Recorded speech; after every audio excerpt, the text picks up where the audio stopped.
O texto para a nossa reflexão de hoje encontra-se no segundo livro dos Reis, capítulo 2, dos versículos de 1 a 8. Diz assim então a palavra do Senhor. Quando estava o Senhor para tomar Elias ao céu por um redemoinho, Elias partiu de Gilgal em companhia de Eliseu. Disse Elias a Eliseu: "Fica-te aqui, porque o Senhor me enviou a Betel." Respondeu Eliseu: "Tão certo como vive o Senhor e vive a tua alma, não te deixarei." E assim desceram a Betel. Então os discípulos dos profetas que estavam em Betel saíram ao encontro de Eliseu e lhe disseram: "Sabes que o Senhor hoje tomará o teu senhor, elevando-o sobre a tua cabeça?" Respondeu ele: "Também eu o sei, calai-vos." Disse Elias a Eliseu: "Fica-te aqui, porque o Senhor me enviou a Jericó." Porém ele disse: "Tão certo como vive o Senhor e vive a tua alma, não te deixarei." E assim foram a Jericó. Então os discípulos dos profetas que estavam em Jericó se chegaram a Eliseu e lhe disseram: "Sabes que o Senhor hoje tomará o teu senhor, elevando-o por sobre a tua cabeça?" Respondeu ele: "Também eu o sei, calai-vos." Disse-lhe, pois, Elias: "Fica-te aqui, porque o Senhor me enviou ao Jordão." Mas ele disse: "Tão certo como vive o Senhor e vive a tua alma, não te deixarei." E assim ambos foram juntos. Foram 50 homens dos discípulos dos profetas e pararam a certa distância deles.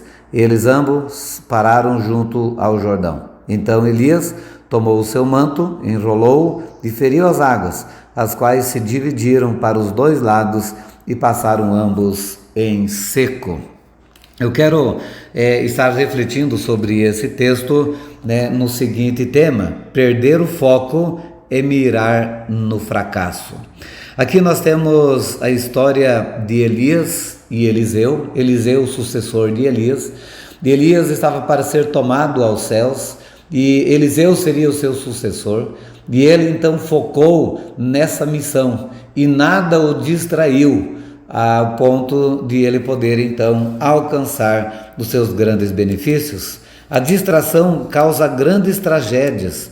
A distração pode nos desviar do foco e fazer com que a gente perca muitas bênçãos da parte do Senhor.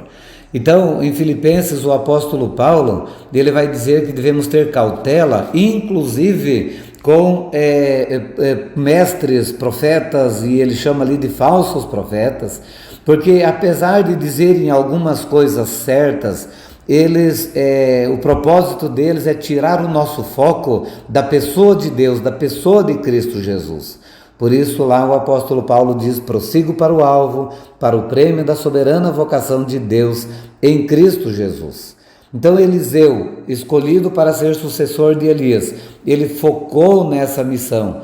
E ao invés de ele se exaltar pela escolha, diante dos demais discípulos, que eram em cerca de 50, ele simplesmente focou em Elias para não perder o foco, para não perder a visão. Suceder Elias seria uma grande missão, um grande privilégio, uma grande bênção, mas não poderia perder o foco. E não faltavam tentações e até provocações para isso. Nos versículos 2, 4 e 6, o próprio Elias fala para Eliseu: "Fica-te aqui que eu vou além." E as 3 vezes Eliseu respondeu: "Tão certo como vive o Senhor e vive a tua alma, não te deixarei." E diz o texto que ambos foram juntos. Aqueles 50 discípulos dos profetas, por 2 vezes tentaram distrair Eliseu, falando a verdade, mas no momento impróprio, falando as mesmas coisas. E por 2 vezes Eliseu foi incisivo, dizendo: "Também eu sei, calai-vos." Então diz no versículo 7 que seguia Eliseu a Elias, sem se importar com os discípulos dos profetas, sem se importar com a palavra que Elias estava dizendo, até chegar ao Jordão. E ali aconteceu um milagre extraordinário. o Jordão se abriu. É a segunda vez até aqui que o Jordão, as águas do Jordão foram cortadas e alguém pôde passar a pé enxuto. Futuramente Eliseu vai voltar e vai ter a mesma experiência, porque ele não perdeu o foco. E por não perder o foco, ele não perdeu as bênçãos do Senhor e ele teve porção dobrada do Espírito Santo de Deus sobre a sua vida. Para experimentarmos as bênçãos de Deus, nós não podemos perder o foco, não podemos procurar atalhos, mas devemos ser perseverantes, devemos ser persistentes. Podemos ser aconselhados até por homens de Deus a não prosseguir no nosso projeto.